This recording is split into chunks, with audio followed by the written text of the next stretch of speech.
Halo kawan pajak, jumpa lagi kita di Rekpal Talk. Oke, pada pertemuan kali ini kita akan membahas mengenai pembayaran pajak, pengembalian pembayaran pajak yang seharusnya tidak terutang. Jadi kita bahas mengenai apa pengembalian pajak yang seharusnya tidak terutang itu dan bagaimana caranya, harus melalui apa atau bagaimana. Nanti kita akan bahas permasalahan itu. Baik, di sebelah saya sekarang sudah ada Mas Heri Zulmanto. Nah, selamat sore Mas. Selamat sore Bu Siti. Mas Heri ini yang biasa menangani pengembalian pajak yang seharusnya tidak terutang. Jadi kita akan bertanya-tanya kepada Mas Heri mengenai hal tersebut. Oke, baik kita mulai. Mas Heri, langsung saja ya ke inti pembicaraan kita ya. Sebenarnya apa sih pengembalian pajak yang seharusnya tidak terutang itu, Mas? Apa bedanya dengan pemindah bukuan? Ya baik Bu Siti. Jadi mulai 2025 ini kita mengenal dengan pengembalian pajak yang seharusnya tidak terutang. Itu semacam refund. Jadi mulai 2025 ini pengembalian pajak yang seharusnya tidak terutang itu sebagai gantinya dari pemindah bukuan. Oh begitu ya. Jadi pemindah bukuan diganti dengan pengembalian pajak yang seharusnya tidak terutang. Jadi mekanismenya adalah terhadap pembayaran pajak, setoran pajak yang oleh kawan pajak terdapat kesalahan atau salah setor atau salah kode pajak. Kalau dulu dikembalikan dengan metode pemindah bukuan dengan kode pajak yang salah ke kode pajak yang benar, sekarang mekanismenya adalah kawan pajak mengajukan pengembalian pajak yang seharusnya tidak terutang dengan cara nanti terhadap pajak yang tidak terutang tersebut akan dikembalikan ke rekening wajib pajak, lalu terhadap pajak yang salah disetor kembali oleh kawan pajak. Nah dengan demikian tidak langsung dari kode pajak yang salah ke kode pajak yang benar, melainkan masuk ke rekening pajak dulu. Nah kawan pajak boleh menyetor kembali dengan kode pajak yang benar. Oh baik. Berarti jika kawan pajak salah menyetorkan jenis pajak misalnya ya, misalnya seharusnya untuk pembayaran PPh pasal 23 kemudian salah setor menjadi pembayaran PPh pasal 21. Nah itu kalau dulu berarti dipindah bukuan langsung bisa ya, bisa dengan metode pemindah bukuan. Tapi kalau sekarang berarti yang setoran yang salah tersebut dikembalikan dulu kepada kawan pajak, baru kemudian kawan pajak menyetorkan kembali ke kode pajak yang benar. Begitu. Oh iya. Atau misalnya Bu Siti kalau misalkan wajib pajak kode kepepet atau sudah memenuhi batas pelaporan, boleh kawan pajak menyetor dulu pajak yang benar, lalu diurus pengembalian pajak yang seharusnya tidak terutang demi menghindari sanksi keterlambatan. Supaya tidak terlambat ya. Karena penyelesaian pengembalian pajak yang seharusnya tidak terutang ini maksimal 3 bulan. Dikhawatirkan akan lebih lama penyelesaiannya. Iya betul. Kemudian kalau kawan pajak itu ingin mengajukan permohonan pengembalian tersebut, bisa melalui apa Mas? Jadi atau lewat Kortex atau DJP online atau bagaimana pengajuannya sejak 2025 ini untuk pengembalian pajak yang seharusnya tidak terutang bisa melalui Kortex ataupun bisa melalui permohonan secara manual. Kalau untuk di Kortex, kawan pajak bisa melalui menu pembayaran, lalu pilih formulir restitusi dan di-upload atau dilengkapi dengan bukti-bukti pembayaran kawan pajak, setelah itu submit. Atau jika memang Kortex masih terkendala, bisa melalui permohonan secara manual, kawan pajak mengisi formulir pengembalian pajak yang seharusnya tidak terutang, lalu dilengkapi dengan kelengkapan bukti pembayaran, lalu setelah lengkap silakan dimasukkan melalui TPT, atau kalau mau datang ke helpdesk dulu atau konsultasi via WhatsApp. Setelah lengkap baru diajukan ke TPT atau loket. Nah, nanti penyelesaiannya maksimal 3 bulan sesuai ketentuan yang berlaku PMK 81 tahun 2024. Begitu Bu Siti. Baik, berarti bisa diajukan lewat Kortex atau manual ya Mas ya. Iya. Manual dengan formulir yang sudah tersedia begitu. Betul. Atau lewat Kortex menu pembayaran, kemudian submenu formulir restitusi. Mudah ya Mas ya mengajukannya ya? Iya, cukup mudah. Cukup mudah. Jadi kalau untuk pengisian formulirnya bisa disampaikan sedikit? Iya. Saya jelaskan. Agak ribet nggak sih kalau ngisi formulirnya? Agak beberapa item yang mesti diisi oleh kawan pajak ya Bu Siti. Saya ringkas secara singkat aja ya Bu.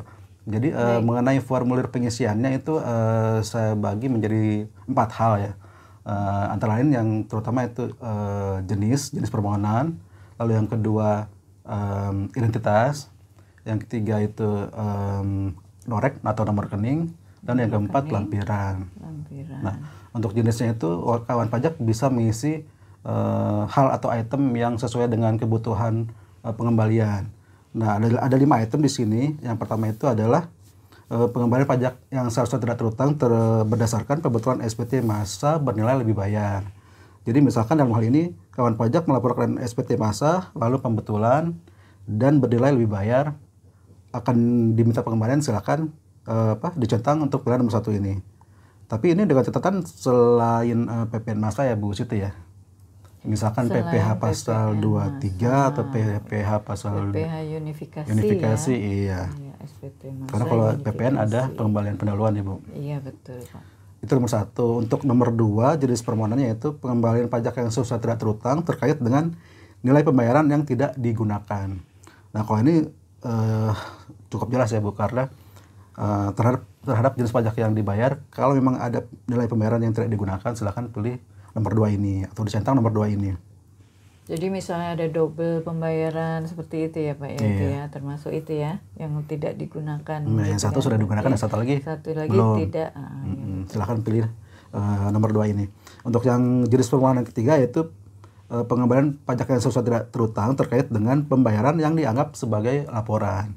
Contohnya pembayaran PPH final 0,5% ya Bu ya, 0,5%. Untuk UMKM itu UMKM ya, biasanya pelaporannya dianggap, solid pembayarannya dianggap sebagai pelaporan.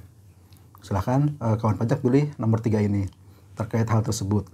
Untuk yang nomor 4, pengembalian pajak yang seharusnya tidak terutang terkait dengan faktur pajak, dokumen yang dipersamakan dengan faktur pajak, bukti potong atau bukti pungut. Kalau faktur pajak cukup jelas ya Bu ya. Kalau dokumen yang dipersamakan dengan faktur pajak, contohnya dokumen ekspor atau dokumen impor. Kalau untuk bukti potong, contohnya bukti potong PPH pasal 21, bukti potong PPH pasal 23, PPH final ya. Oh begitu, karena salah pemotongan begitu ya. ya. Terkait kesalahan pemotongan begitu ya. Terkait dokumen tersebut. Kalau bukti pungut bendahara ya. Terkait dengan pihak bendahara. Lalu untuk jenis permohonan yang kelima, pengembalian pajak yang seharusnya tidak terutang terkait dengan wajib pajak yang memiliki peredaran bruto sampai dengan nilai tertentu. Ini terkait dengan pelaporan SPT tahunan ya Bu ya, yang biasanya ada rekapitulasi peredaran bruto. Jika ada kesalahan-kesalahan, wajib kawan pajak boleh memilih mencentang nomor 5 ini. Karena tidak bisa diklaim lebih bayar di SPT ya Mas ya, karena sudah final yang ini, yang nomor 5 ini yang memiliki peredaran bruto jumlah tertentu. Iya betul. Jadi itu PPH final untuk UMKM itu ya. Iya. Baiklah. Nah ini untuk permohonan ya. Lalu tadi yang kedua identitas. Jadi kawan pajak silahkan mengisi identitasnya. Di halaman pertama itu ada nama, alamat, NPWP, nomor telepon, ya, alamat email. Iya. Lalu kalau misalkan wajib pajak orang pribadi bisa langsung diisi, namun misalkan kawan pajak badan bisa diisi identitas direktur, lalu sebagai wakil dari PT yang diwakilinya diisi identitas WP badannya. Nah, ya. Lalu yang ketiga tadi nomor rekening ya. Nomor rekening kita isi nama rekeningnya, nama banknya, nama rekening atas nama siapa, orang pribadi atau PT atau badan, Yang ketiga nomor rekening ya. Ya, Nomor 3 itu. rekeningnya harus sesuai dengan Yang terkini. nama wajib pajaknya ya. Ya, betul. Betul. Dan yang terupdate ya Bu ya, jangan yang nomor-nomor yang lama kalau bisa ya. Yang terkini ya, Ya, masih betul. aktif yang namanya. Iya. Nomor Lalu yang rekeningnya. keempat yang tadi saya sebut tadi lampiran. Karena di permohonan ini dihimbau untuk ditambahkan dengan lampiran sebagai bukti permohonan pengembalian, yaitu penghitungan pajak yang seharusnya tidak terutang. Bagaimana cara mengisi penghitungannya gitu kan? Simpel aja sih. Jadi kita tulis penghitungan pajak yang benar terlebih dahulu sekian, lalu penghitungan pajak yang diminta atau pengembaliannya sekian, sehingga menghasilkan jumlah pengembalian pajak yang seharusnya tidak terutang sekian. Atau kalau bingung, kawan pajak bisa konsultasi ke helpdesk atau via WhatsApp KPP. Baik, jadi dilampiri dengan perhitungan pajak yang seharusnya tidak terutang, perhitungan pajak menurut wajib pajak, begitu ya Mas ya. Jadi Iya. pajak seharusnya berapa yang harus dibayar, kemudian yang sudah dibayar berapa atau yang sudah dipotong berapa, tapi terjadi selisih antara yang seharusnya dibayar Ya, dan yang atau dipotong dengan yang telah dibayar atau dipotong ya, itu kemudian sisanya itu yang dimintakan untuk pengembalian Iya. yang Pajak yang seharusnya seharusnya tidak tidak terutang. Punya tambahan lagi Bu, selain Kemudian penghitungan ada tadi, lagi, ya. kita sertakan bukti pembayaran yang benar, yang terutang dengan bukti pembayaran yang salah atau yang dimintakan. Oh begitu. Jadi jelas. Jadi ada misalnya dari yang dimintakan itu dari bukti potong, maka dilampirkan bukti potongnya. Iya. Kemudian kalau yang dimintakan itu dari mungkin double pembayaran, disertakan bukti pembayarannya, begitu ya Mas? Iya, ya, lebih dua-duanya. jelasnya begitu ya. Karena untuk penelitian. Nah, baik gitu. Kemudian kalau tidak salah itu apakah harus ada alasan-alasan untuk pengajuan pengembalian tersebut? Itu tadi yang saya sebutkan tadi alasannya, kan ada 5 item tadi. Baik. Nah, kira-kira menurut kawan pajak mana yang lebih tepat untuk alasan pengembalian pajak yang seharusnya tidak terutang tersebut? Ya. Silahkan Jadi dipilih. harus disampaikan juga ya alasannya kenapa dimintakan pengembalian gitu ya Pak. Ya, dipilih 5 jenis tadi. Baik, cukup jelas Mas Heri. Untuk lebih lanjut mungkin bisa ada saluran atau wajib pajak, mungkin kalau sebenarnya sudah cukup jelas ya kawan pajak untuk pengembalian pajak yang seharusnya tidak terutang, yaitu jadi itu untuk kesalahan pemotongan, kesalahan pembayaran, ataupun untuk SPT yang tidak bisa diklaim lebih bayar. Jadi kemudian cara pengajuannya bisa melalui Kortex atau diajukan secara manual dan disampaikan ke KPP. Kemudian kalau bila ini kawan pajak itu masih ada yang perlu ditanyakan atau masih kurang jelas lah gitu, Iya.